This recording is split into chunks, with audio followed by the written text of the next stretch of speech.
Good afternoon and welcome to Dark Hour Paranormal. I am your host today, Michael Roser. And folks, in the studio tonight, I have a very interesting person. Her name is Debbie Solaris.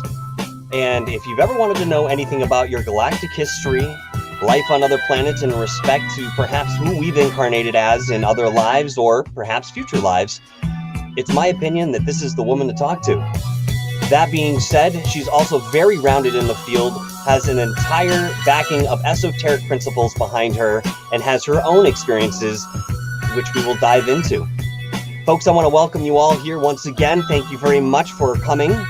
I know these afternoon shows are usually a hit, and again, I really appreciate all of you being here with us today.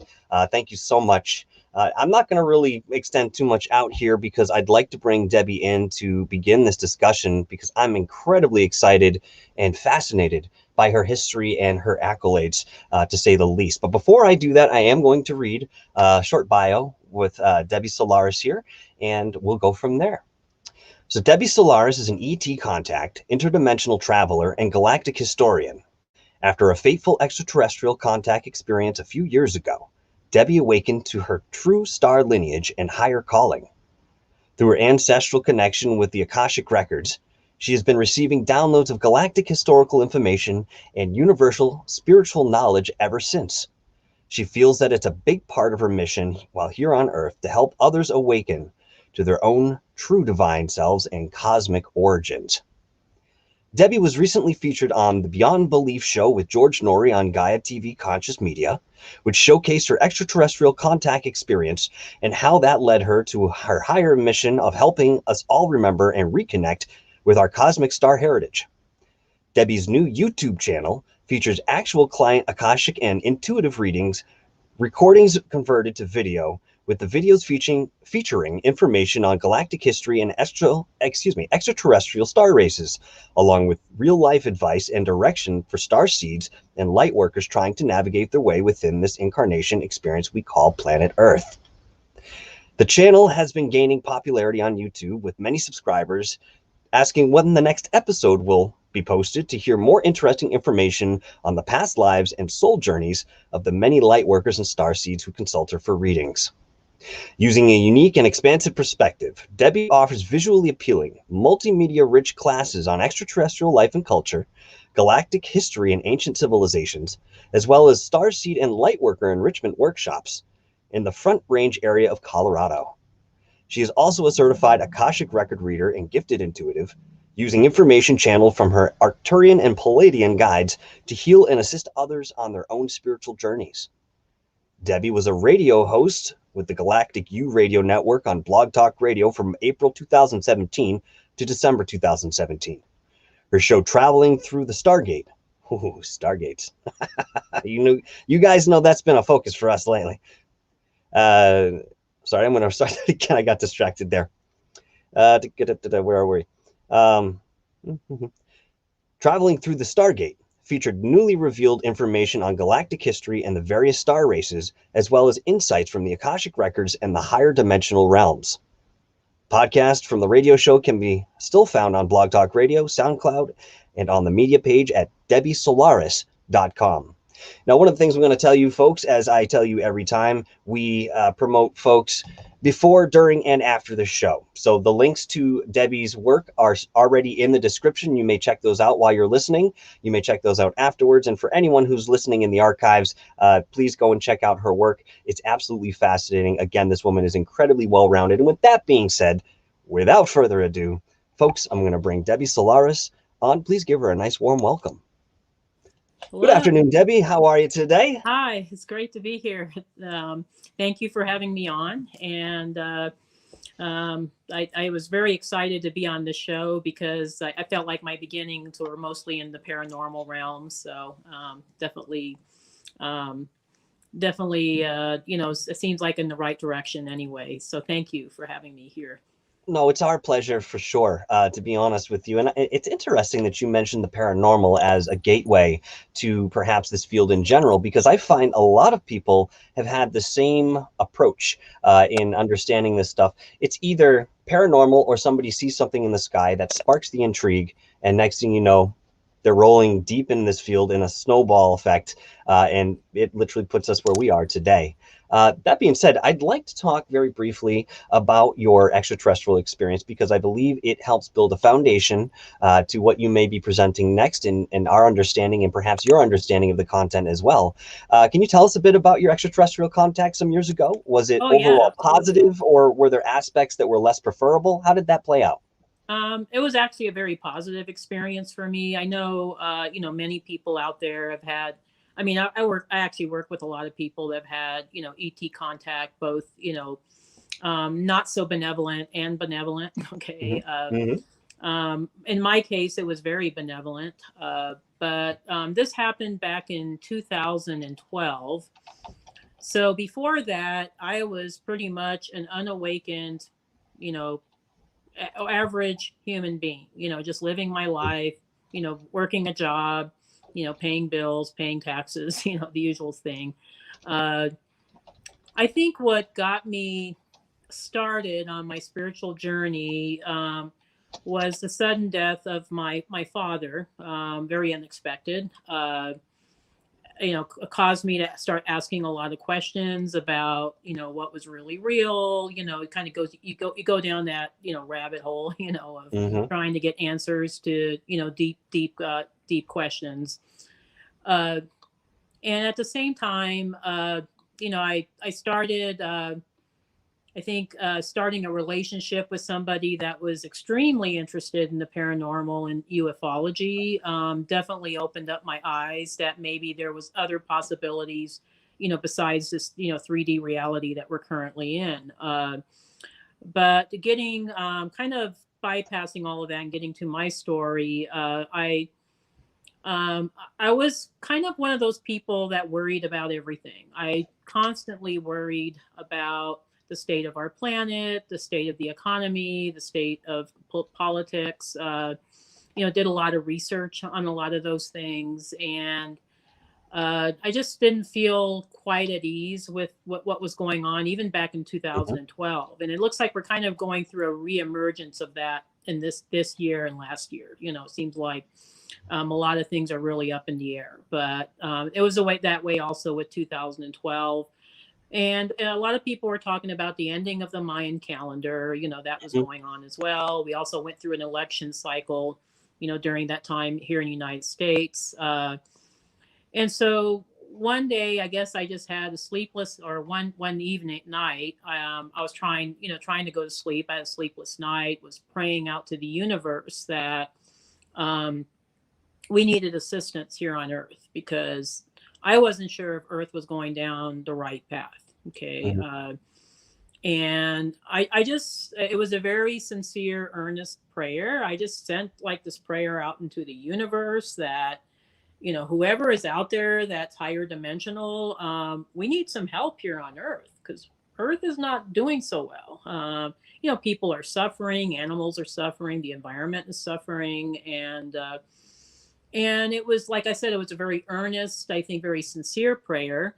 And I sent the prayer out to anybody higher dimensional I can think of. So it'd be like Jesus, the ascended masters, the angels, the angelic realm, even galactic brothers and sisters. And I wasn't even sure if I believed in extraterrestrials. I just kind of sent that out there because I just felt like, hey, if they're real, maybe they'll hear me, but so I this was back in May 2012.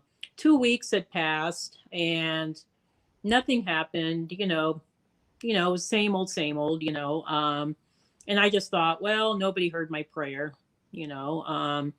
and I forgot about it, and went along, with my life. At the time, my partner and I were going through a big transition. We were, moving in together. We're trying to find a place to live.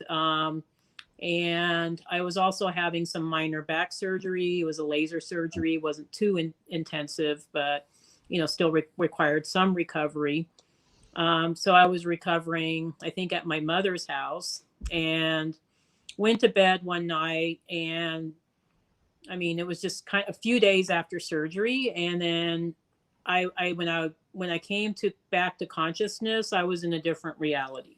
And it wasn't a dream. I knew it wasn't a dream because everything was really felt real. It felt. This was during surgery or after? I'm sorry.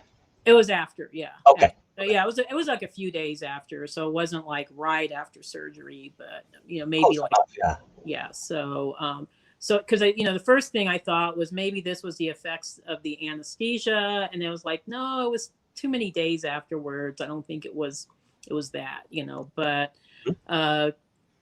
I had this really really intense experience, and it was more of an out-of-body experience. So I felt like my consciousness was there, but maybe my physical body wasn't there. But I was definitely within some sort of an extraterrestrial starship. I could tell right away. It didn't really look metallic like some ships look really metallic, especially the ships you see on sci-fi movies.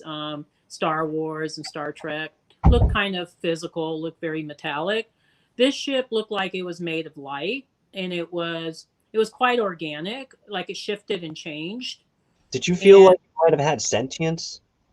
Yeah, absolutely. Oh, okay. Yeah. Okay.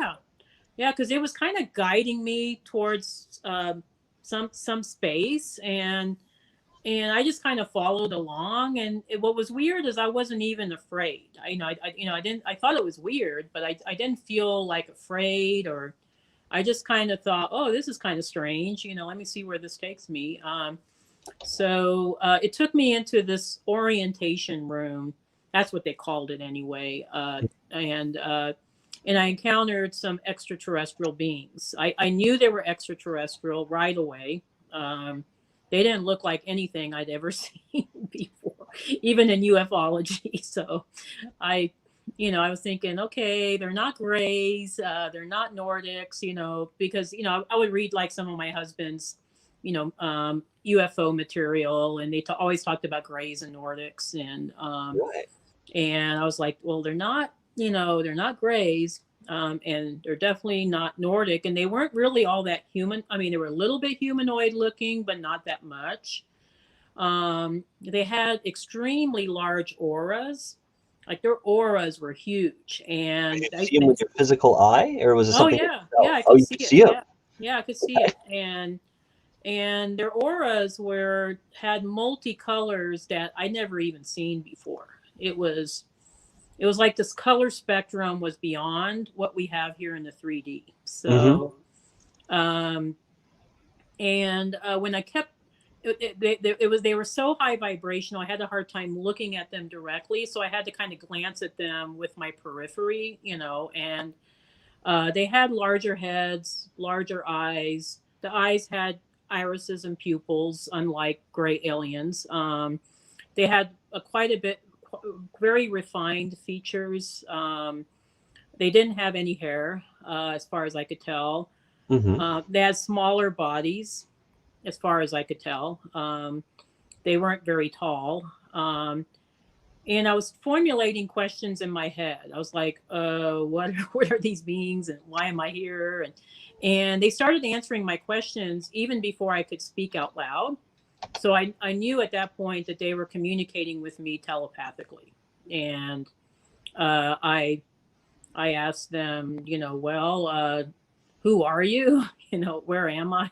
Why am I here? The big questions, right? Yeah, And they explained to me that they were Arcturians from Arcturus, from the constellation Bodes, and they even had this hologram within this room that they kind of illustrated what some of their what they were talking about, which was kind of cool. It was a lot of illustration, and they told me that I was on board one of their starships, and it was actually located in this solar system, so it wasn't just outside of Arcturus. It was actually, I think they showed me the location. It was between Jupiter and the asteroid belt. Okay. Yeah. So, So they showed me the location where they were located. So they were fairly close, to Earth. I mean, relatively speaking. But and then they told me the reason why I was there was because they heard my prayer and they were impressed by my desire to seek help for planet Earth. And then, in addition to that, I asked them, "Well, what's my connection to you? Why do you have me here? Because I'm not anybody. I'm just, ordinary, 3D human." Mm-hmm. And then they told me that they're actually my family, and that I had chosen to be on Earth to work, to work a big mission. It's just that I've forgotten, and they were there to help remind me. And they said that that I also had a genetic connection, as far as physically. And later on, as I started doing my work, I understood what they meant, because I was thinking, physical. What are they talking about? I'm human, and they're obviously not human, But after I started working with starseeds, and I understood what they meant. All of us as starseeds or as light workers, that have souls that come from, other star systems. When we incarnate on Earth, we have to incarnate in family groups that are a match for our soul DNA. So we have to, so I call it a DNA marker, So, is there a vibrational component that goes along with that as well in respect to the soul family or circle? Okay, that's what I thought too. Yep. Yeah, okay. Absolutely. Yeah.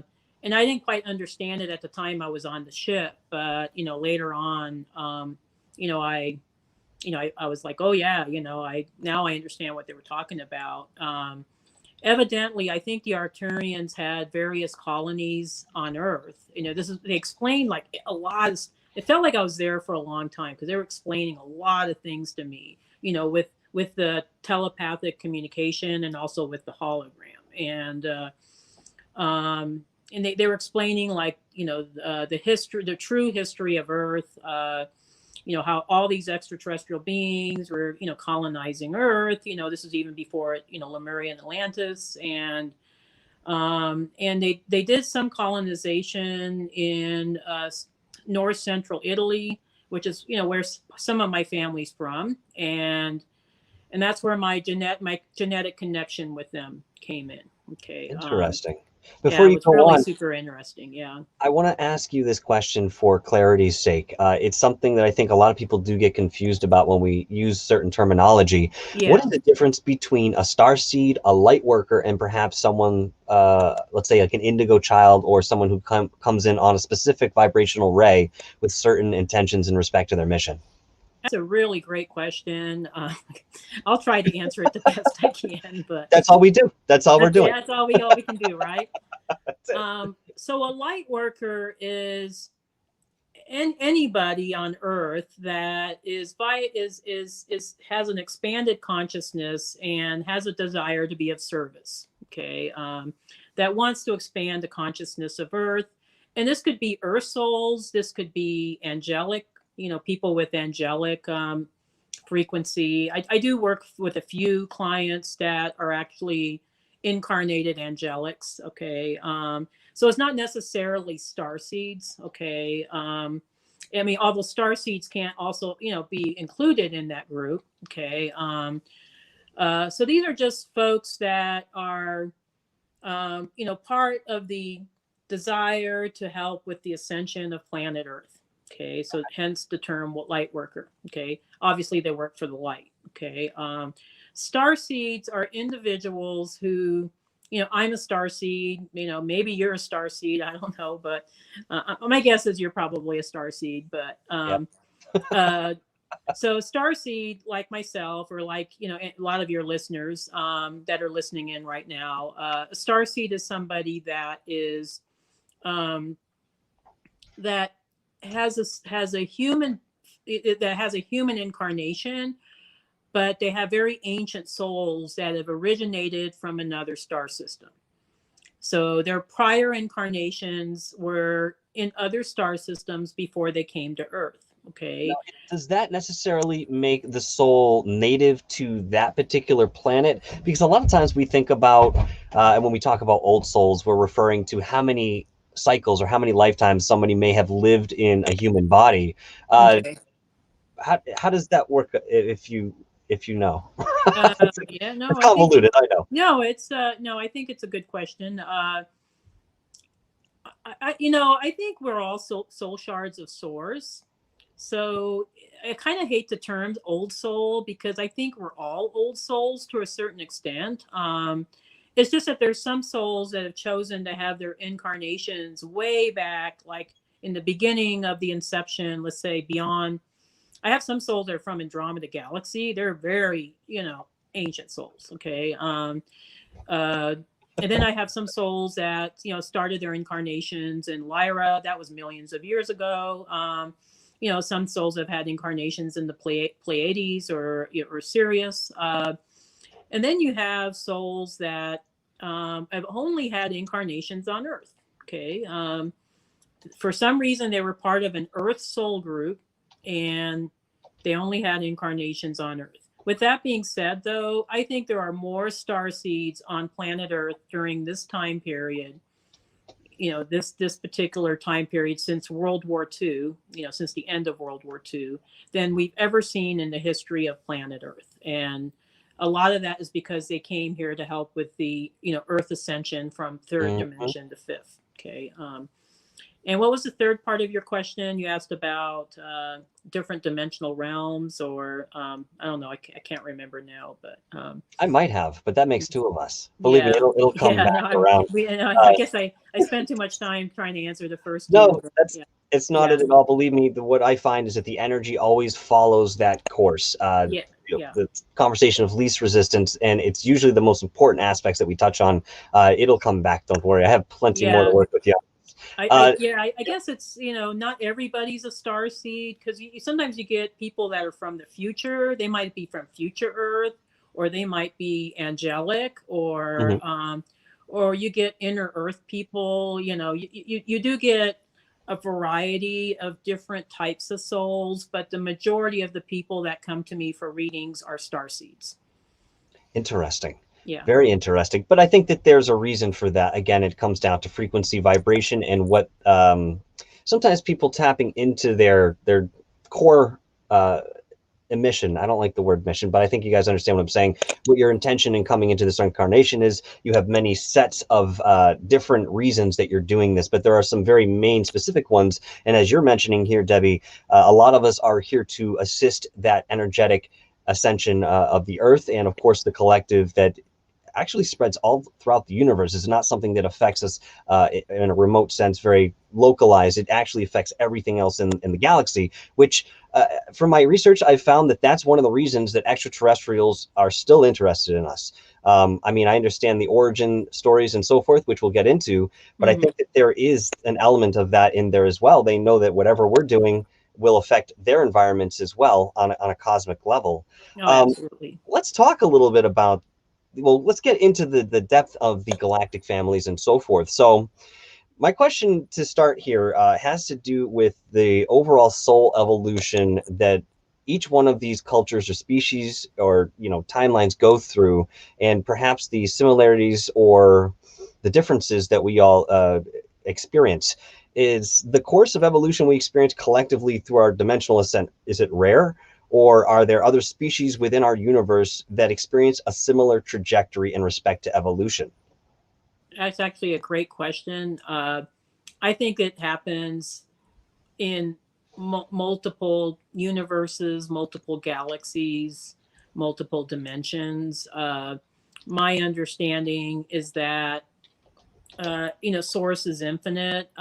Source repeats this separation into physicality in multi universes, and it kind of like they take their turn. I don't know. It's kind of interesting, and I have had glimpses into other universes through the Akashic records, so I know they exist. I've seen them.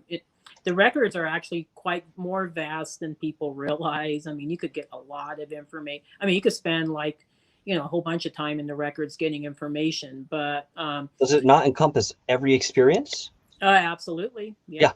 Mm-hmm. Yep. I mean, every thought, every experience, every kind of any kind of type of being. It's not limited to humans. Okay.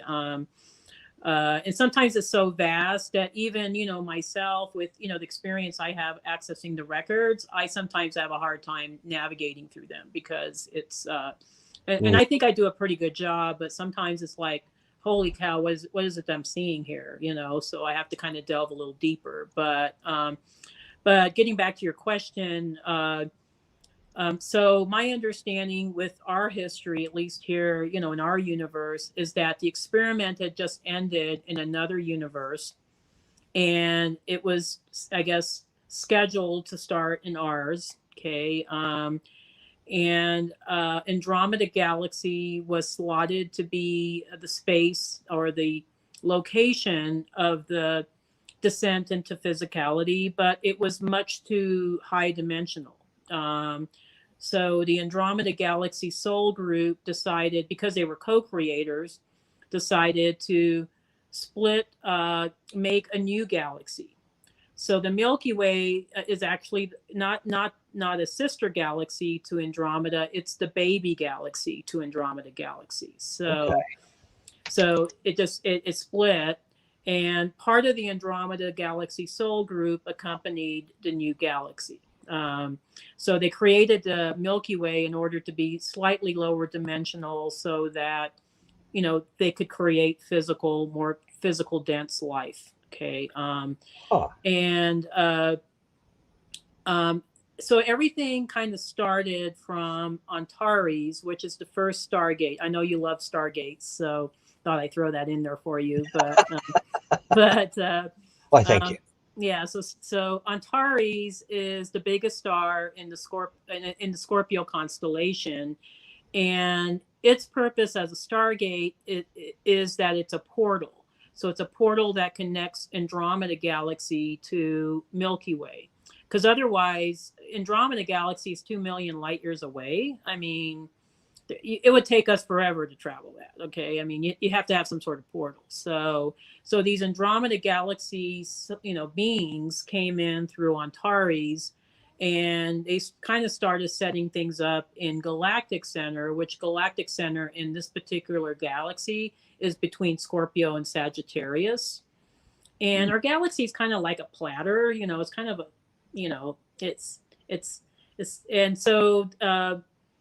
and so the Galactic Center is in the middle of this platter, so it's kind of like 0.0 for everything to work out of.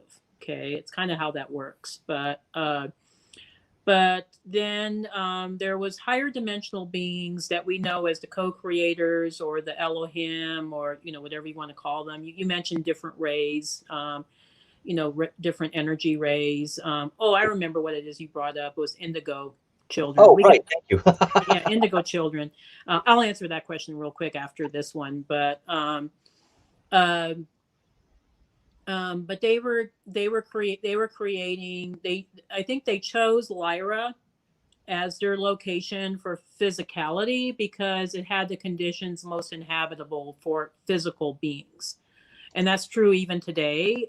Even today, most of our Kepler planets that are, inhabitable exoplanets, and this is a scientific fact, are located in the Lyra constellation.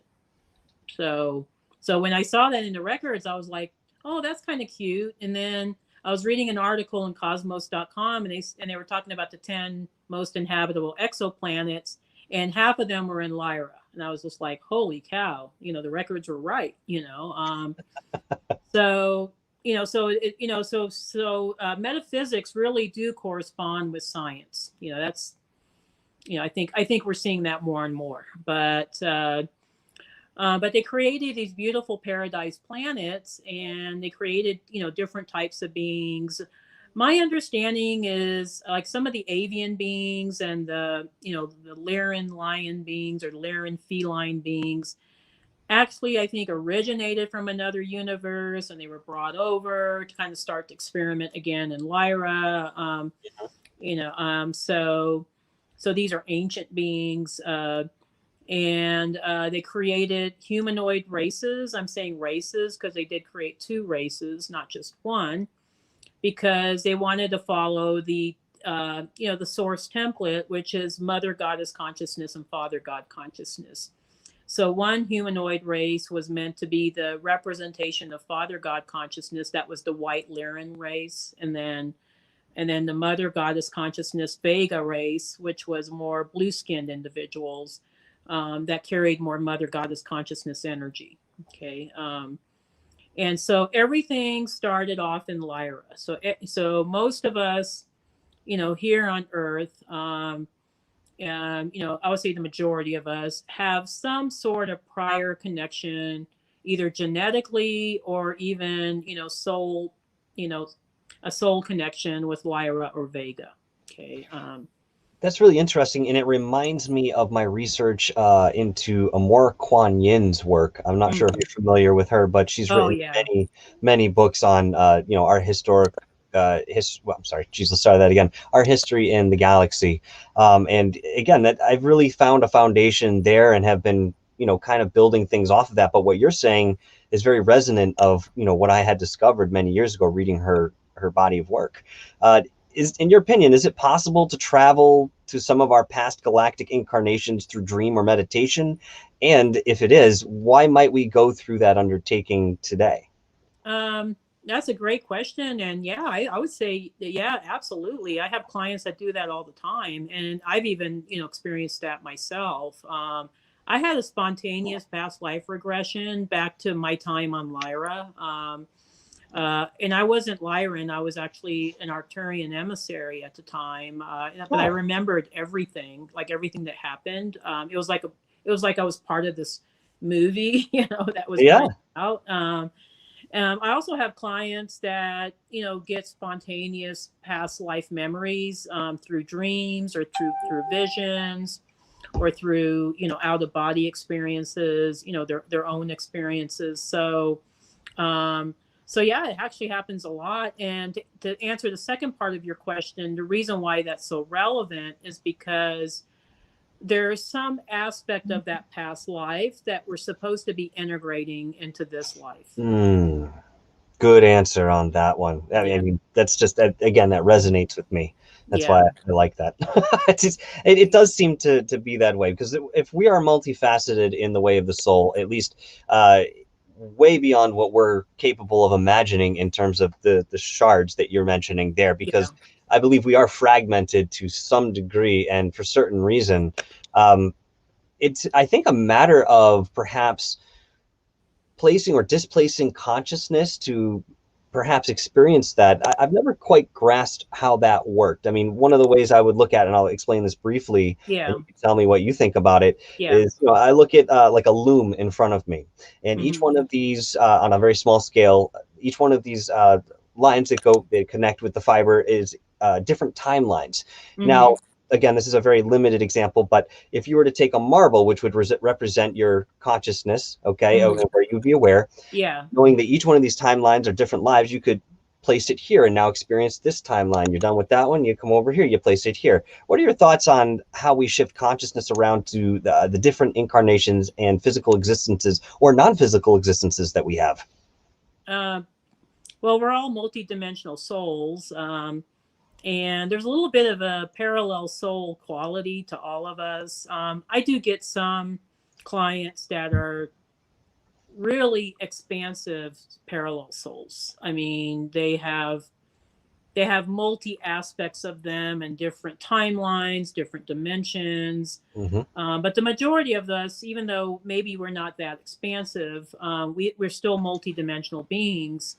So, and when you're in the higher dimensional realms, there is no linear time. So you could be having a future life simultaneous to this life, or an alternate dimensional life.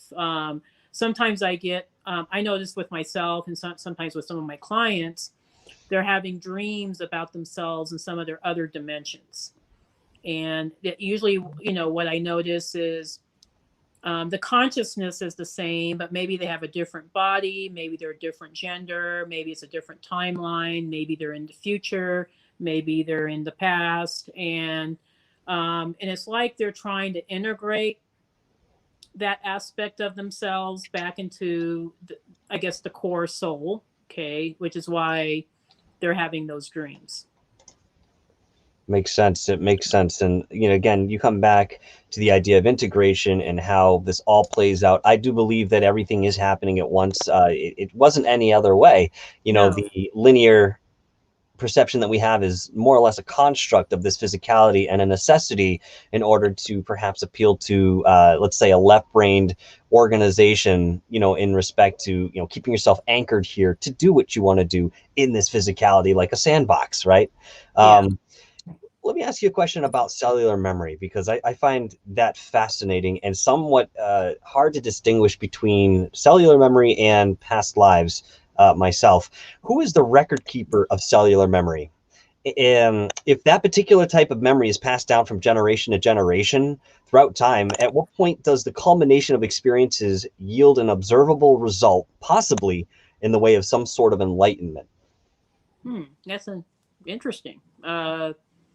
Well, I would say it's the higher self, or the higher consciousness that keeps that memory. Okay, and like I said before, it's like we're all shards of source, having multiple experiences, integrating that into our particular consciousness.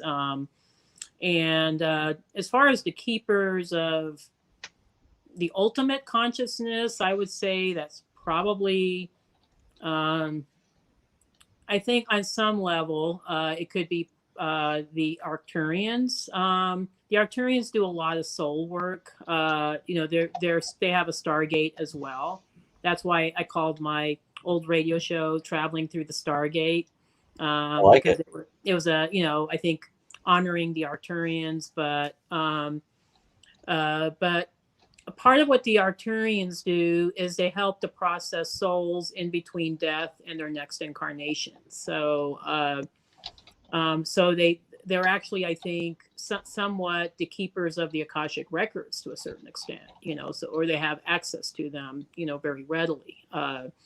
So I do notice this quality with Arcturian starseeds, that a lot of them seem to be to spontaneously download information from the records. I see this over and over again with many of my clients who are hail from Arcturus. But as far as the keeper of cellular memory, that would be the higher soul consciousness.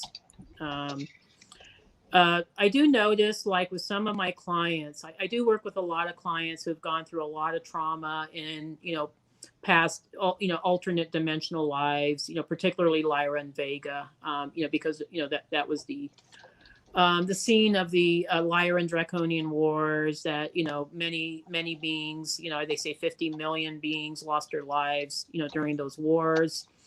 And because of that, I get a lot of clients that carry trauma signatures in their physical DNA. That when they go under some period of stress, they're going to develop some sort of autoimmune condition. So in particular with Lyrans, I see a lot of instances of fibromyalgia, chronic fatigue syndrome, MS, Lyme disease. So it seems like when these individuals go through a period of extreme stress, even here on Earth, even though what happened to them was millions of years ago, they're still carrying those same trauma signatures in their DNA, which then expresses itself when they're undergoing some sort of stress. So there's like a rising effect here it's pulling it out as a result of things happening at that moment. That's really interesting. Yeah. I believe that this question deserves a lot of exploration. I don't think we have all the answers yet. Yeah, and that's I know. kind of why we're doing what we're doing, so that we can sort of bring those out and make those real in some respect, and kind of push the envelope a little further, the way that a wave washes up on the shore and very yeah, absolutely gets to the apex. Thank you. That was an awesome answer. I mean, I know these aren't easy questions either, but you're doing No, fantastic. you're asking me good questions. I love the hard questions. Yeah, Well, just send them my way. So I love it's them. the ones that make us think and really make us dig deep Oh to yeah, question what absolutely. maybe we've Yeah. already considered, you know? So here's a question for you, because, you know, there are a lot of people out there who are listening to this right now and who will listen to this, who know what we're talking about. They have a foundation, and yet there will be others who are just new and introduced to the subject of spirituality and esoterics, and they might not know how far they themselves can take this personally. So Yeah. is it possible for the average person involved in spirituality, to whatever degree, to access something like the Akashic Records or some of these deeper pockets of knowledge? Absolutely. I think it takes a certain amount of dedication, though. So, because I always get questions all the time, like, is accessing the Galactic Akashic Records different than, the average, the Earth Akashic Records? And honestly, I mean, I don't, I don't think there's a difference. I think it's just going deep beyond the earth plane. I think it's but yeah, but to answer your question, anybody can access the Akashic Records. And because the consciousness, the collective consciousness of our planet has expanded, in the last several decades, I think anybody can access the records. But I think as far as, access, mentally accessing the records, it takes a certain amount of practice. It doesn't, I do get a few clients that are spontaneously downloading information from the records. It's like comes very easily to them, but others of them have to practice at it. And so I always recommend, taking a general Akashic reading course, getting used to the idea of accessing the higher planes, just allowing what you see to come through, not try to analyze it, not try to chase after it, just kind of allow it to kind of come through. And if you keep practicing at it, you'll definitely have success. Yeah, absolutely. Well, you brought up again something interesting here in regards to the ascension and the expansion of consciousness occurring on this planet right now. Hmm. With that concept in mind, we can look back on the last 30 years and say, wow, it's almost like there's been this gradual conical development that Hmm. now we can maybe go to the grocery store and bump into somebody in line and say, oh, I saw a ghost last night. And they say, yeah, my aunt saw a ghost. It's more Yeah. commonplace to talk about some of these more esoteric subjects. Do you believe that that is solely and directly a result of that rising consciousness? Or do you think that there are other factors that may have played into this as well, or do play into it as we move forward? Um, I think it's a combination of factors, honestly. I think it's just the overall acceptance of, you know, uh, alternate dimensional or alternate spiritual concepts that weren't available even a few decades ago. I do work quite a bit with, you mentioned, I think different types, indigo children. That's part of the waves of volunteers. These are the souls that have chosen to be here during this incarnation to help with the expansion of consciousness and the rise and dimension between third to fifth. Okay. I do work with quite a few early waivers or first waivers who were born like in the late 40s and 50s. Who it took them a long time to discover who they were, because during the time that they were born, the consciousness just wasn't ready for that expansiveness of, Right. what I'm saying. There was a lot of conformity, a lot of programming throughout, religion and government. you Hmm. know Women and men had very defined, roles, and you were very hard pressed to find any information out there about spirituality. I mean, maybe you might find a book or two in the occult section of the bookstore, and it's usually back in the corner someplace, and they were usually really dusty, But Well, I think um, by that point, I mean, coming up through the 1800s, where we had the spiritual movement as we know it today kind of have its roots in respect to mediumship, clairvoyance, and everything that they experimented with. I think around by the time the early part of the last century, people were sort of jaded, and it had gone as far as to could go, because a lot of times these are more parlor tricks in respect to Yeah, exactly. trying to And it contact. kind of had a bad reputation too, like it was kind of cheesy, I mean, it wasn't, Yeah, it wasn't taken seriously. yeah, it was kind of cheesy back in those days. It was all like, seances and, palm readings and, crystal ball Yes. readings. Yeah. You know what I'm Yes. saying? It's really, really kind of cheesy. I think just in the last few decades, we've gotten a lot more sophisticated with, and with the access of information that we currently have. And certainly the advent of the internet has helped a lot to spread that information out, to make it more accessible to people. So now I think a lot of it is because of this expansiveness of information that we currently have. You can find anything on the internet. And, obviously you have to use discernment, when you're doing your research, but I think that has a part in it too. I think it's, there's so much information out there that people can just readily, and it triggers, something in their consciousness of, oh, yes, I remember doing this, or I remember this information, or maybe I was doing this, back in Sirius or Pleiades. Right. Yeah. Right. Yeah. Absolutely. Oh, we're right on the same page here. Okay. No, that's great. Oh, I'm glad. Oh, it's awesome. I'm going to ask you a question here. It's a little bit long-winded, so I'll revisit as we need to here. Okay. For many years, there's been some discussion about a secret room underneath the Sphinx. This room may contain a hall of records or certain Akashic recordings, but has been said to only be accessed by a combination of certain frequencies posing as the key. What do you think about the existence of such a space, and how plausible is it that we may have already gained access? And I'll ask a follow-up question after that. Okay. Yeah, I've heard about that room too. So, my understanding, Egypt. Okay, so since we're focusing on the Sphinx here, Egypt is the converging point. So it was a civilization that was created to be the converging point of Atlantean knowledge and old Lemurian knowledge, because those prior civilizations were destroyed. Okay, so Egypt was supposed to be the integration of these two civilizations, and my understanding, that there was some Atlanteans that survived the Atlantean disaster, and immigrated to Egypt, and started I guess a new civilization in Egypt.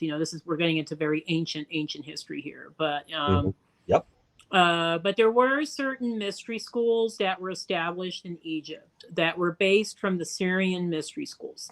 Okay, because during this time when Egypt was first being formulated, I do think there was quite a few extraterrestrial groups that were visiting Egypt to teach to get kind of Egypt, on a good foundation. So I understand there was a lot of influences from Syrians and Orions, maybe other star groups as well. Those are the two that usually come up when I talk about Egypt. But and the Syrians were the ones that created the original mystery school. Okay, many of us as starseeds maybe have even attended those Syrian mystery schools. I certainly remember going through them, but these were ancient esoteric information and knowledge that the Syrians and other groups have been storehousing for millennia. So it's not outside the realm of possibility for there to be a storehouse in some sacred place, or maybe even several sacred places throughout planet Earth. Okay, I think it's it's more energetic though, rather than physical, if that makes sense. It does make sense, especially considering that it is purported that it takes somebody who carries a certain vibration or complex interweaving of vibrations in order to sort of intuitively activate that door. There doesn't seem to be another way in. I mean, there have been thoughts that it may have been breached one way or another, or that person or group of people who were necessary to open something like that were already doing it and have done it, but we don't really know. But it's your thought that if we did find something like that on the planet, it would deal more or less within our immediate paradigm, right? It's not necessarily records for all of creation. It's more local. No, I think it would be very limited to a certain extent. Yes. Okay. Yeah, Yes. yeah, Yes. Yes. it would be Exactly. limited. I mean, maybe expansive to Earth people. I mean, because because of their their frame of reference. So maybe it's more applicable to Earth, Earth history, or Earth or dealings with Earth. Okay, but still, I think it would be expansive, but not like the entire universe expansive. Mm-hmm. Yeah, what I'm saying. So, but yeah, that's interesting. It mentions the different dimensional. You have to have a certain vibration or frequency, because that's how the Syrian mystery schools worked. Mm-hmm. You in order to attend the Syrian mystery schools, you had to be of a certain frequency. They didn't just let anybody go through those schools. There was like an application process probably, and Well, you you had put to it. kind of prove yourself to be worthy of going through the schools, and they weren't easy schools. They were years. Of course, there's time is relative when you're in the higher dimensional realms, but it took years and years and years to go through those Syrian mystery schools, and Oh, it yeah. was very esoteric, very deep level knowledge. But yeah, you had to be of a certain frequency. So if you were some dark level warrior caste draconian, more than likely you weren't going to be accepted into the schools. But you know what I'm saying. But Oh, absolutely. yeah, It's but dangerous to allow somebody to come in when you have a specific thing set up that obviously deals with frequency. You have to be at, well, how do I want to say, how I want to say it? When you're trying to communicate with somebody, I'll bring this on a much more yeah, simple yeah. level here in terms of example. If you're not vibrating at a similar frequency, there's a good chance that you're either going to miss each other, you might butt heads, but there's going to be an energetic expression of that difference in vibration. And when you put somebody through a process or a school that doesn't meet the requirement of that vibration, it's very dangerous. You can end up killing them, or they could end up killing themselves. It could be something as easy as carrying certain attitude or thought process in which they, on higher levels, you maintain that. When you get back into the third dimensional reality, you start questioning, fear comes into play. Next thing you know, you're mixing thoughts like this. So yeah, it could be very dangerous, and I can see that being the case. I also believe that there are many mystery schools, the right eye of Horus, the left eye of Horus, and so forth, that Mm-hmm. obviously served certain God, what am I? Certain No, I hear you. Sorry, there we go. I was at a loss Yeah. for words there. How does music manifest in the higher vibrational realms? And does the soul at that level have a tactile sense of this art form outside of the physical body? I'm sorry. Well, I wholeheartedly believe that everything started with sound. Okay. Mhm. That creation frequency, the interweaving of the workings of the universe all started with sound. And a lot of Andromeda galaxy souls are masters of working with frequency. So a lot of them gravitate towards music because it's the easiest way to shift frequency. Okay. And music is also, I think, it's a mathematic language to a certain extent. Okay. It's very connected to mathematics, and mathematics is the original universe language. Okay.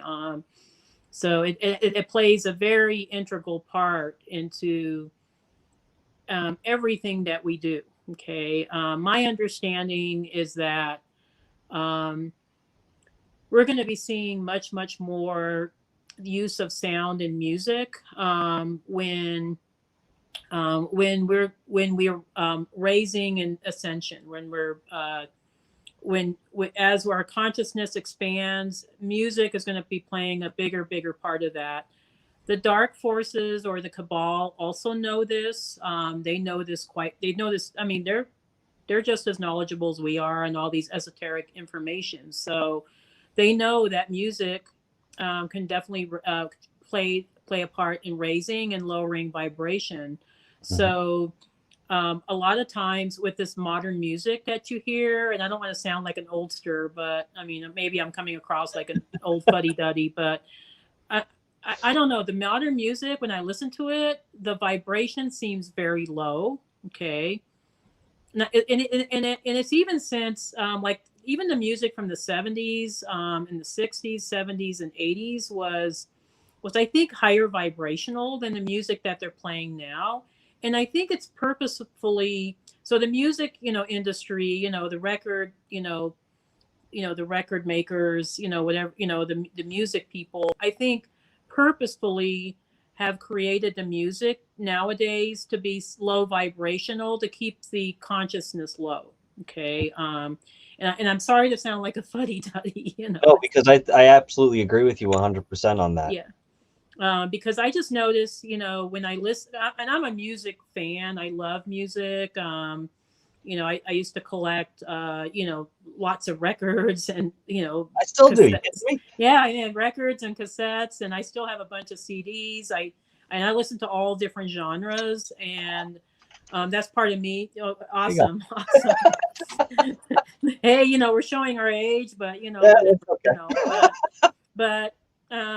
but they had good music back in the day, you know what I'm saying? But and that's showing my Arcturian, I guess, connection to music.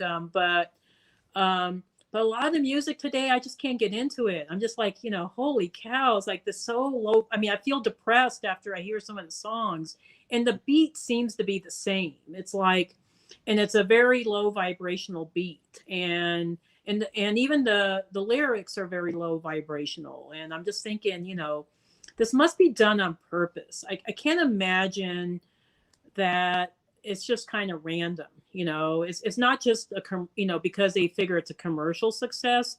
It's because it's designed to be that way to keep the consciousness at a certain point. They don't want us to be expanding our consciousness, obviously. So no, as a musician and someone who's been in the music industry for over 25 years, this is exactly what I've seen. And I always thought it was interesting, this sort of rebellion against pop music back in the 80s and 90s specifically.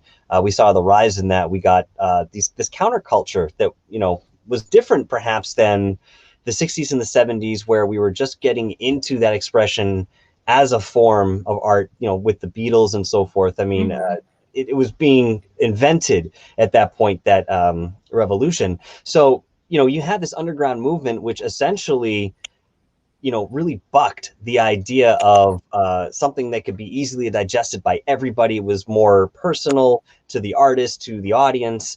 And I couldn't agree with you more. I do believe that it was designed back in the 60s and 70s, perhaps even as early as maybe Chubby Checker's day. I think it was even earlier, probably. Yeah, it probably was. But I know for a fact that they did do work with manipulating in respect to music and how it was perceived. So, that again resonates with me very deeply.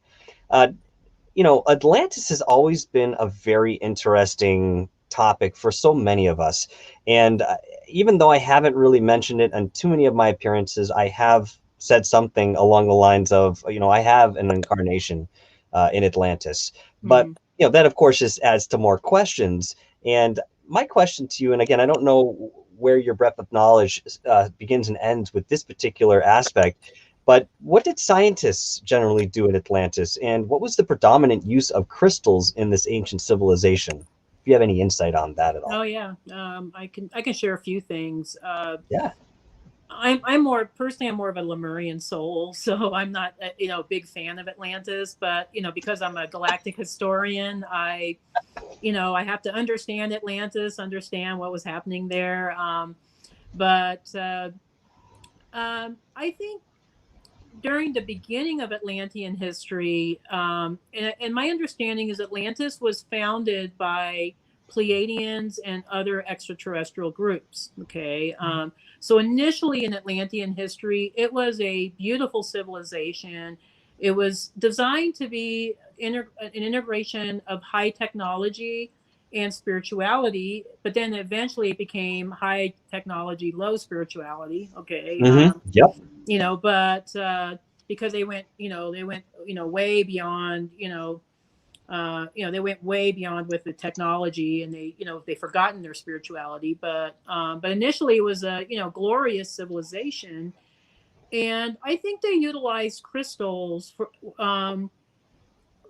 to maintain certain frequencies, maybe for energy, because they did have quite a bit of technology, and also for record keeping. Okay, so they weren't necessarily utilizing books, for records. They were utilizing crystals. And the Lemurians did the same thing, so a lot of these Lemurian, crystal skulls that you hear about, contains all these, this energetic memories, okay, energetic information. That's what the Atlanteans were doing too, okay.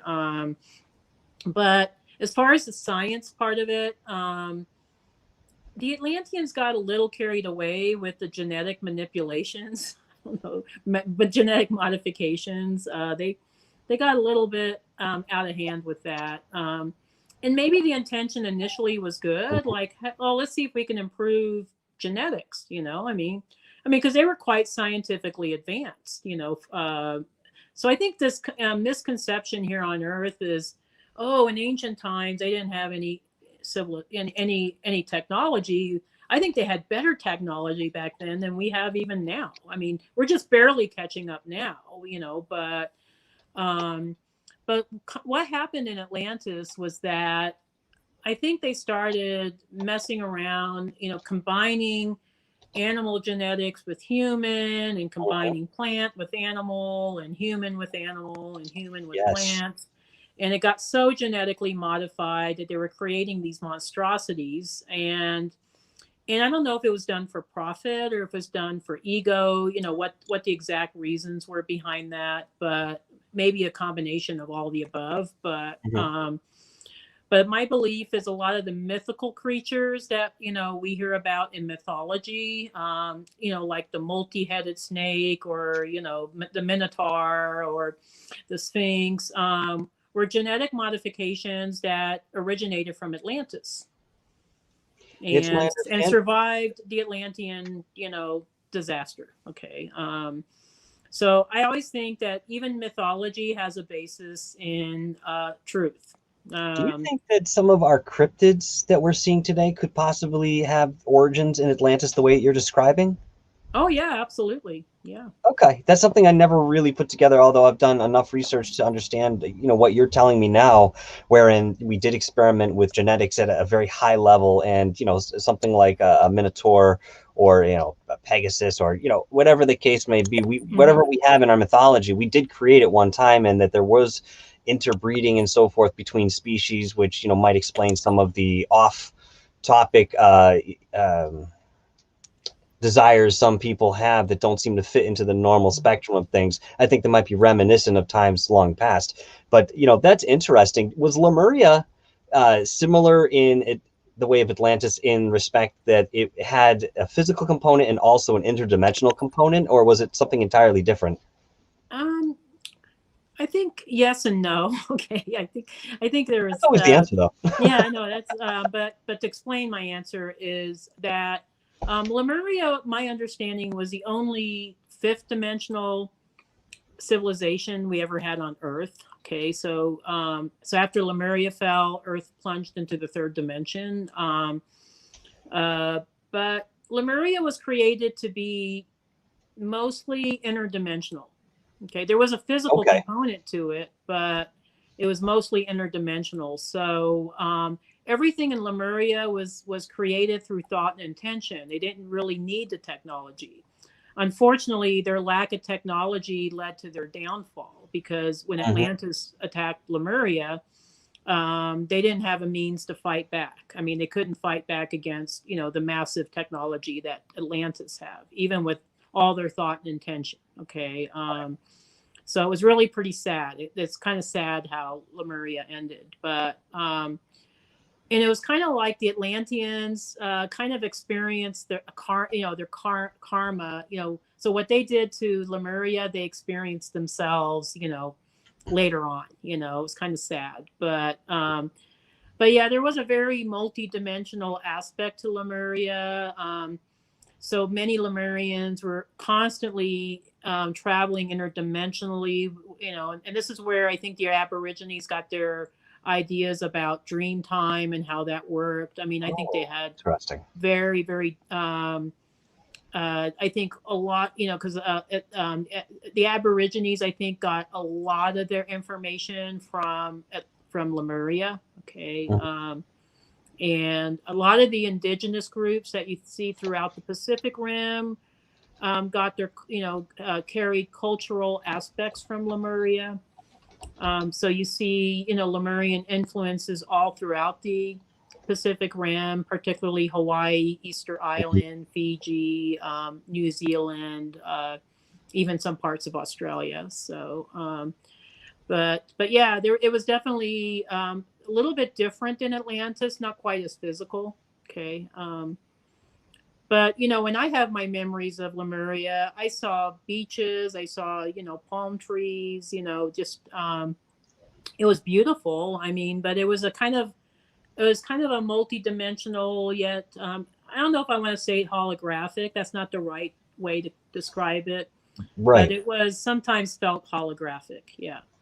I do actually know what you mean, and it's not something that I could actually describe.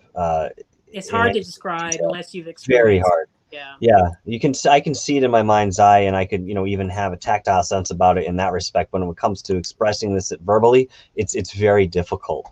Yeah, I have a question for you, and this is something that's been coming up many times throughout my life that I've seen. Do we have a soul name? And if so, what purpose might that serve when we return to one point of light in the end? I think the soul name is really energetic. I get that question a lot from clients. Like, do I have a soul name? And it's like, well, yes, but it's not like language. It's more like an energetic signature. An imprint, maybe. A signature. Yeah, exactly. Signature. That's the word I always wanted to hear. Yes. Okay, Yeah. Good. All right. Yeah. Fantastic. Cool. It's just, because you have people that walk around, they say, well, I'm, X, Y, and Z, and this and that thing. You can call me, whatever. I mean, I'm a Damu, or I'm this, or I'm that. Yes, exactly. Give themselves some sort of name, but I think that's more from ego than. I thought so. But I do think we have an energetic signature. So that's sometimes, when I get clients that ask me, well, what's my guide's names? And I'm like, oh, here we go, so a lot of times our guides will give me a name just so they have something to call them, because their names are really energetic. And so they might say, oh, they can call me Aaron, or they can call me, I mean, whatever, so it's like more like a nickname, so that they have something to call the guide, because something here on Earth we're very attached to names. Yeah. No, it makes perfect sense. I was going to say something about that, and then I completely blanked on it. But I know what I was going to say. A lot of times I find that guides in those situations will perhaps give. Well, it depends on the guide now. And interaction with them, in many different ways, throughout different incarnations. They might say, well, call me Bob, because in some life past he was Uncle Bob to this person. Oh, absolutely. And relate to that, but it's still the same thing as what you're saying. It's an acknowledgement for that person to be able to make the connection for them, essentially. The spirit. Oh yeah, absolutely. Yeah, like I had a client that he was an Arcturian starseed, and he was telling me, oh, I'm connecting with this guide named Ramon, and he's Hispanic, so Ramon would make sense, and he asked me, is this my guide's real name? And I checked in with the guide, and I said, no, he's just calling himself Ramon because he felt like there was a flair to the name, or I don't know, it was just something, like it was very suave. I don't know, it was yeah, I mean, but sometimes guides will use a sense of humor when they choose names for themselves, like, that's funny. Like I'm Ramon, so so it was kind of a cute example of what you were talking about. But I like that. Yeah, it was kind of cute. But the guide was actually very high level. He was like part of the Arcturian High Council. So I think he had a sense of humor, though. So that's why he was, just using the he was trying to use a cultural name that my client would understand. So, and that makes sense, you know, yeah. in the way of just, again, getting that communication across. You know, something that people don't realize is spirit does have a sense of humor. A lot of us approach this field very stiff, rigid, and real, ready to Oh yeah, go. no, they love to laugh, and They do. laughter is one of the easiest ways to raise your vibration. I think Mhm. I know when I start feeling really low vibe, I'll watch comedy shows. I love Fluffy, who what's his name, Gabriel Iglesias.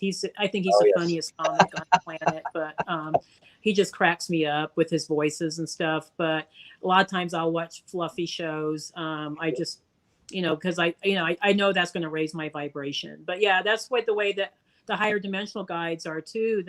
And actually, when I encountered the Arcturians on board the ship that I mentioned earlier in this show, they used a lot of humor. They were kind of poking fun a little bit at some of my questions in very kindly kind of way, Mhm.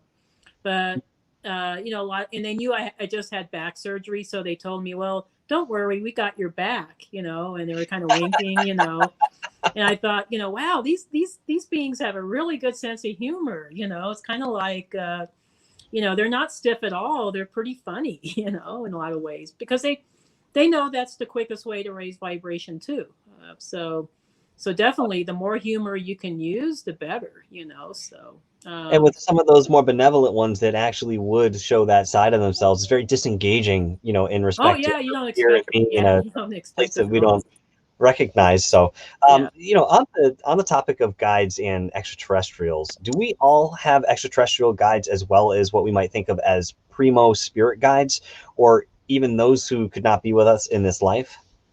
Um, yes.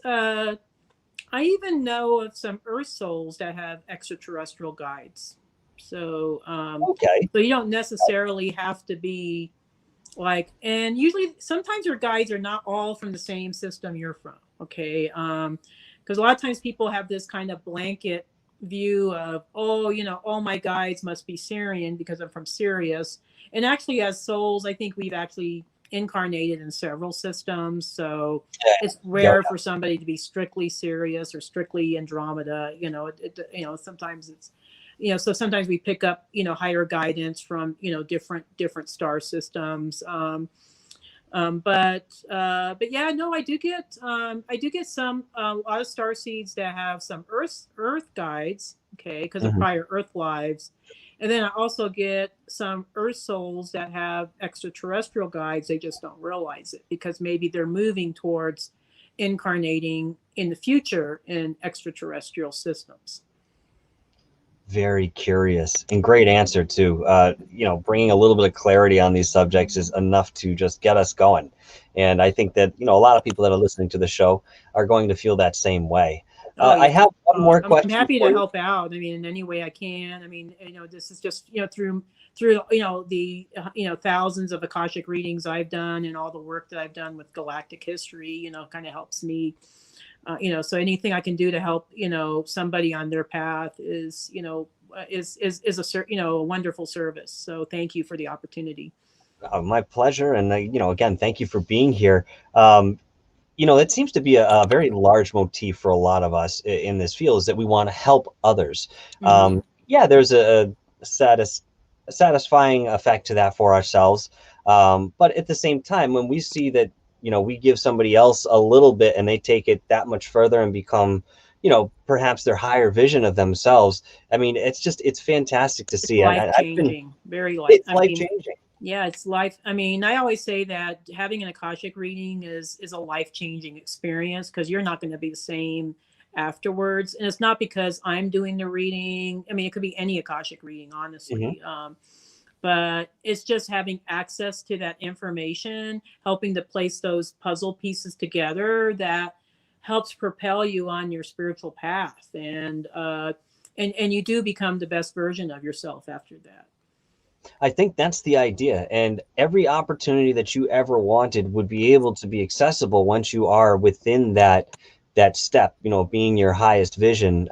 Synchronicity becomes a common household word at that point. Oh, It's not even something absolutely. that you know, do a double take at. You just know what it is and you're already flowing with it. And, you know, these opportunities just come to you. So, it's very interesting having this conversation and how that relates to, what we're doing here now and how it's actually applicable to something like tomorrow, for the average person. And that's what gets me so excited, is that, again, this information is accessible to anybody who wants to go and look for it. And then if they want to understand it further, there are people who are out there who will, give clarity to that. Yeah. So we're getting a little close on time. We got about 15 minutes here, but I have a couple more questions I'll Oh, yeah, bring please to you. do. Yeah. Now, we've all heard of the concept of a twin flame, wherein, there is at one point a whole and we split in a soul sense, but, perhaps these two energies really play off each other in respect to their incarnation and are, in some senses, reflections of each other for positive or for negative, however you want to look at it. Mm-hmm. In your opinion, do twin flames exist the way that we believe, wherein we have that polar counterpart that spends many lives growing together and yet is essentially composed of the same energy? Or are we looking at something different? I would say it's more the former that you mentioned.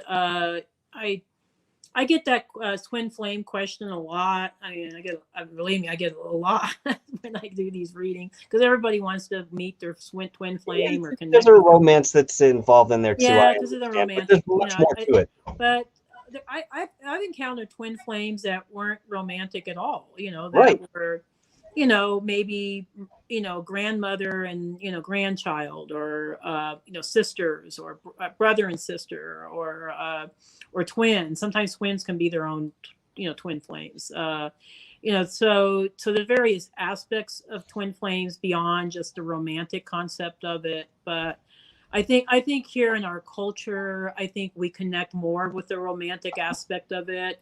But the twin flame phenomena is actually, it can happen. It doesn't happen as often, I think, as people expect it to. But usually when you encounter a twin flame, there's an activation process of some level. And it's usually not what you're expecting. So it's not like, oh, you're going to meet, fall in love, have this wonderful relationship, get married, have babies, all that stuff. That does happen sometimes, but it's not the usual.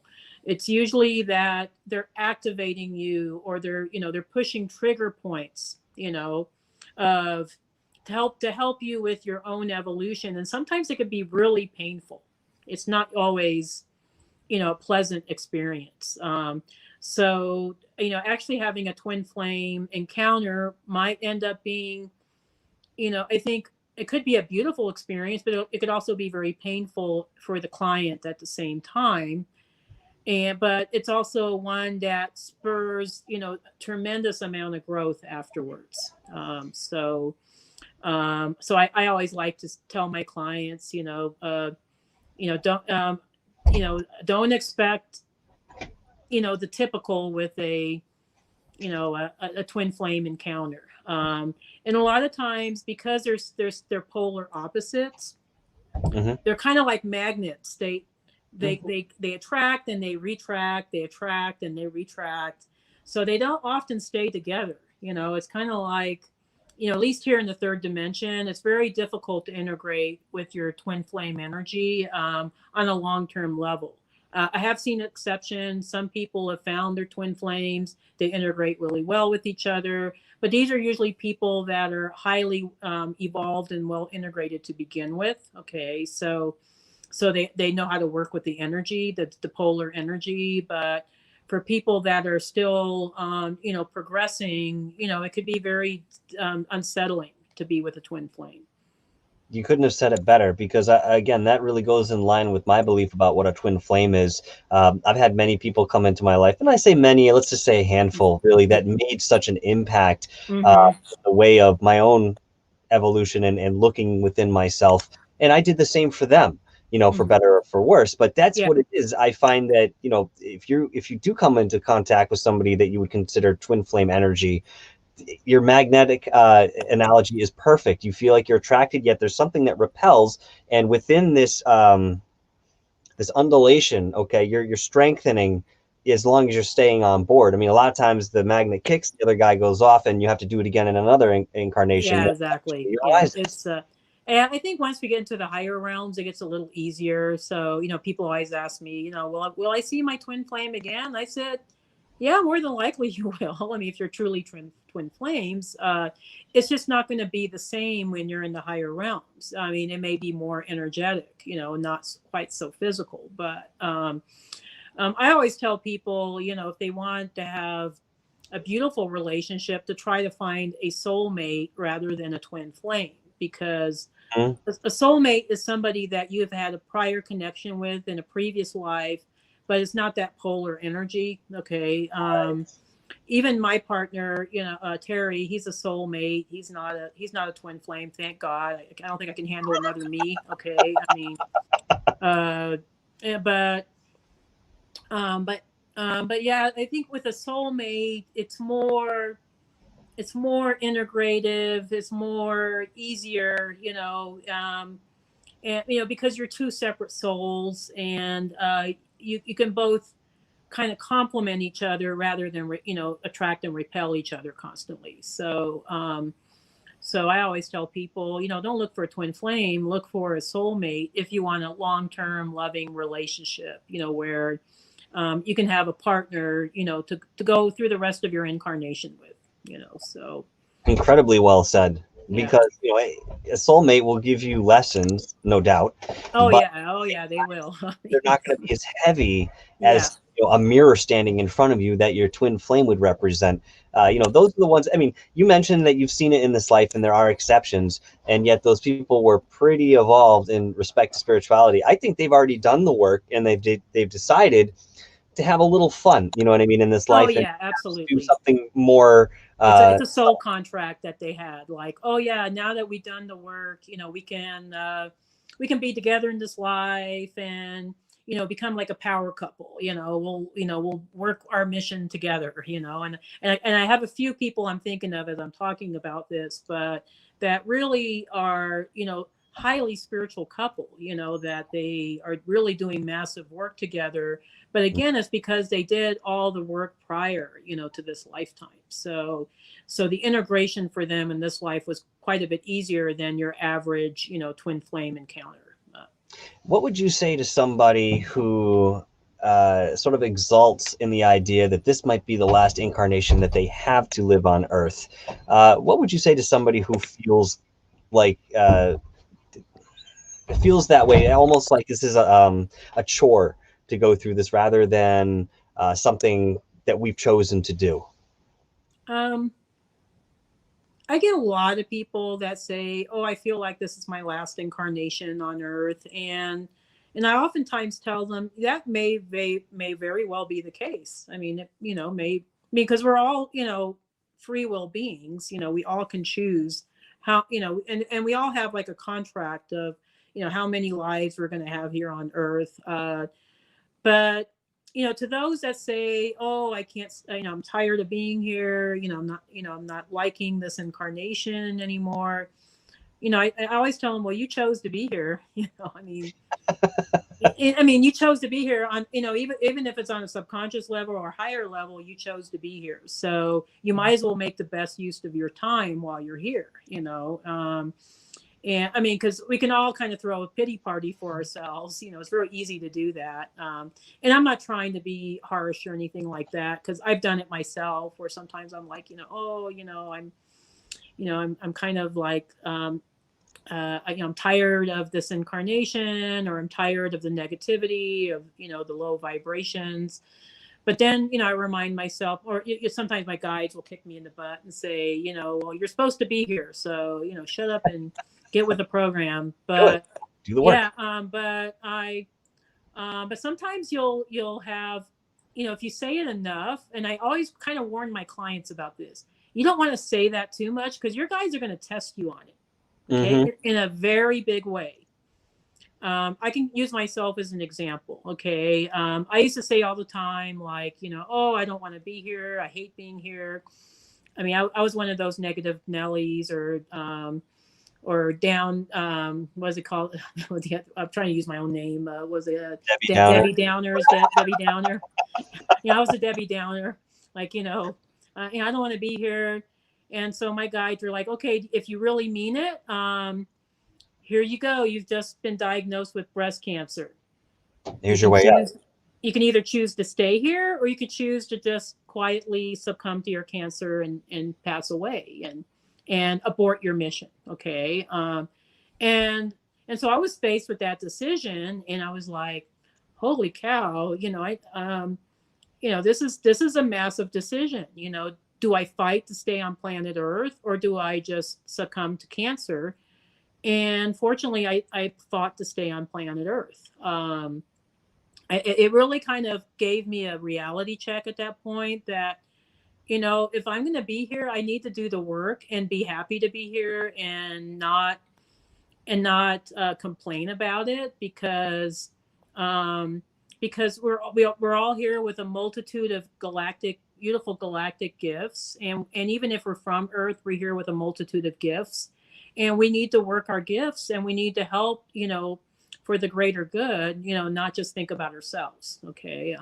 So that was kind of a wake-up call for me, because I was like, well, I do love Earth. I do love, the relationships I have here. I love all the people I'm connected with. I do want to be of service. And so I made a decision at that point. This was back in 2016, that I was going to stay here and do the work, and I was going to do whatever I could to live as, as fulfilling and as healthy a life as I could. And sometimes that takes our own work, and, we sometimes expect, like, oh, the ascension is going to save us, or, or something's going to save us, or we're waiting for ETs to, land, Such folly.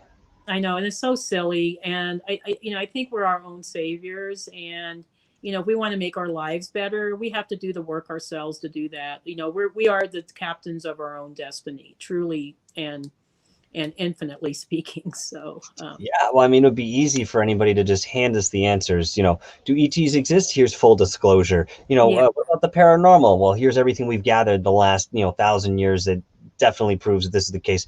But as I've said it, along with many others, especially along the lines of disclosure, as people are talking about it, we feel it's going to be an internal revelation, rather than something that is being presented the way that we've always known it before, in front of crowds of people. Now, that's not to say that something in the way of a mothership might not kind of pass over a heavily populated area at some point, but even then, it's not necessarily throwing a sign saying, hey, we're from Pleiadians, and we're, this is blah, blah. You're dropping pamphlets out of this thing. People are going to look at it and say, what is that? And then they're still going to have to come to their own inferences and lean against their own belief systems that this sort of sighting will challenge them, to do. It's the same, again, with the research that we're doing and what people end up finding in the way of documents and other physical forms of proof. It's a softening that has been very slow to roll, but I think in the end it really does support the idea that the individual is the power, and they are the ones who have the responsibility within that power. And once you garner that knowledge and you are convicted of it, then you hold it in your hand, and it becomes very real, if not for everybody else around you, but certainly for you. And again, that's a reality. That's reality. No, that's reality. So, yeah. And I think the reason why, ETs haven't landed already is because the consciousness isn't prepared for it yet. And I know we keep hearing that over and over and over again, but it really is true. I always tell my clients, and even my partner has been chasing UFOs for years. He has yet to see a UFO. I've seen, multitude of UFOs, since my awakening. But I always tell him, you're never going to see a UFO unless you raise your consciousness.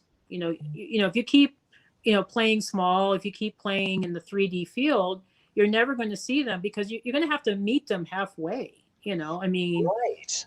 And the same with guides. A lot of people ask me, how do I connect with my guides? And I said, well, your guides are higher dimensional. They don't like to pull their energy all the way down the third dimension.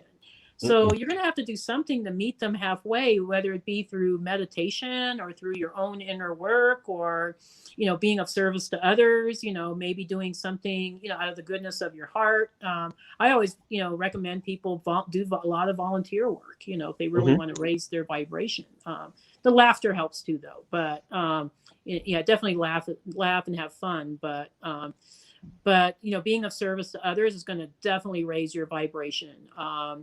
you know, I was an animal assisted therapy team for 6 years. I did a lot of volunteer work. This was between 2009 and 2015. And that kind of prepared me to do the work that I'm doing now. It was kind of like my little training ground, so to speak. But there's many ways that you can be of service to your community, and you know, and be able to raise your vibration. But to go back to your original question, I do think there's an inner consciousness that has to be achieved before that we can finally have that ET connection. You know, now, do I believe that we are eventually going to have ETs visit Earth? Yeah, I do believe that. I think they're already visiting Earth, honestly.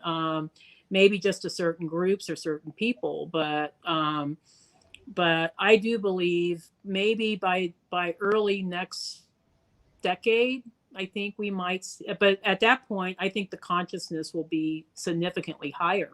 Hopefully, I mean, I'm hoping. But we also feel the same way in the field here. I think within the next 10 years, there are going to be some major leaps and bounds made on this frontier, and it's going to be an absolute ride to see what happens. It's going to be crazy. Next. Yeah, I always tell people we're never going to go back to normal.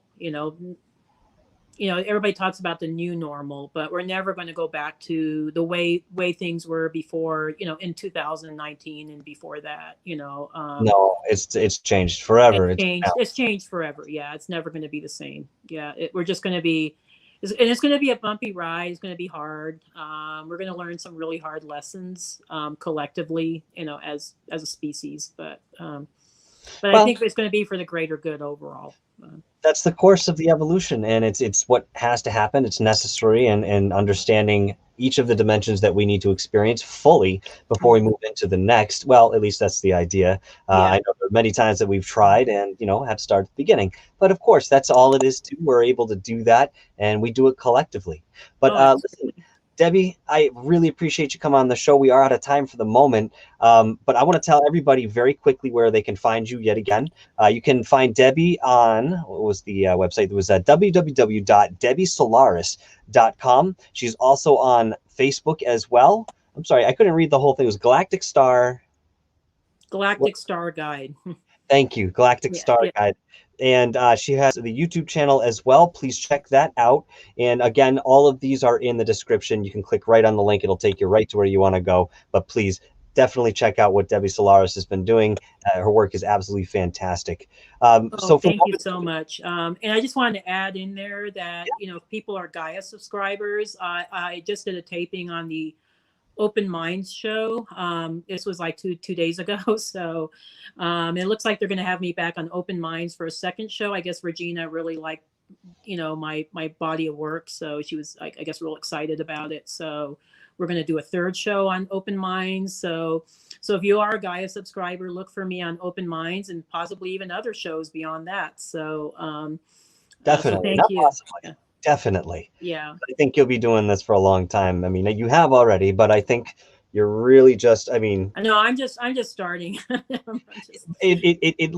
Okay. How do I say this? Physically, in a literal sense, you are, but it's like you kind of just cracked and tapped in, and now you're just pulling the sap out of the tree to make the maple syrup. You know what I mean? Absolutely. And I love. So we're gonna see lots more of you. Yeah. We're gonna have some nice galactic maple syrup. So yeah. That sounds good to me. Yeah. All right. Thank you once again. I'm just gonna pull you off. Thank you, everybody. Thank you for having me on, Michael. It was awesome.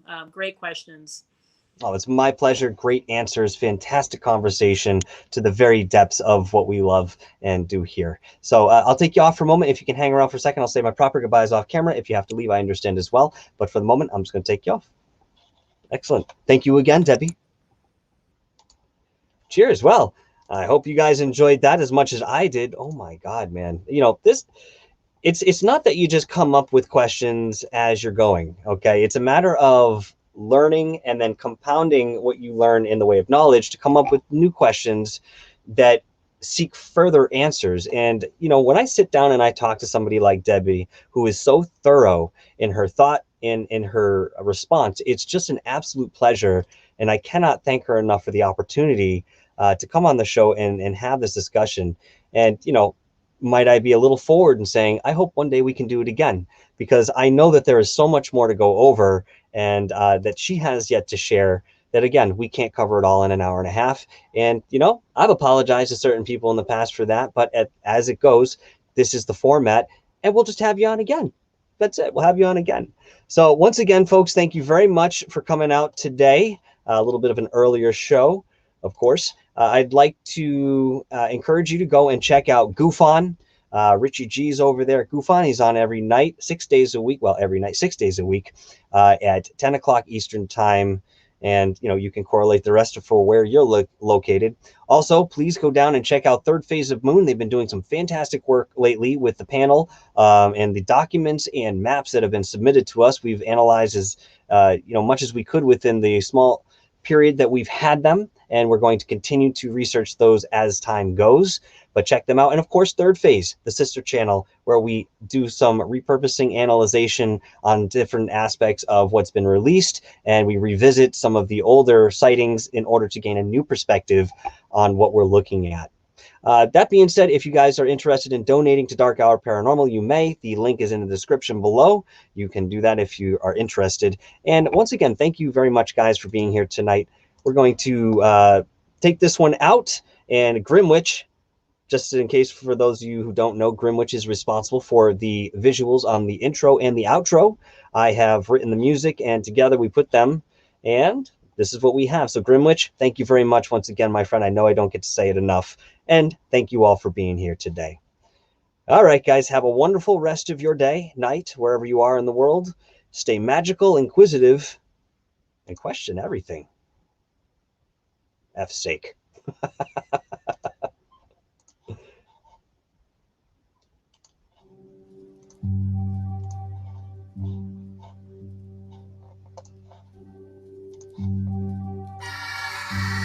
We'll be back on Monday with Fernando to talk about Luciferian concepts and how they relate to music and vibration. Cheerio!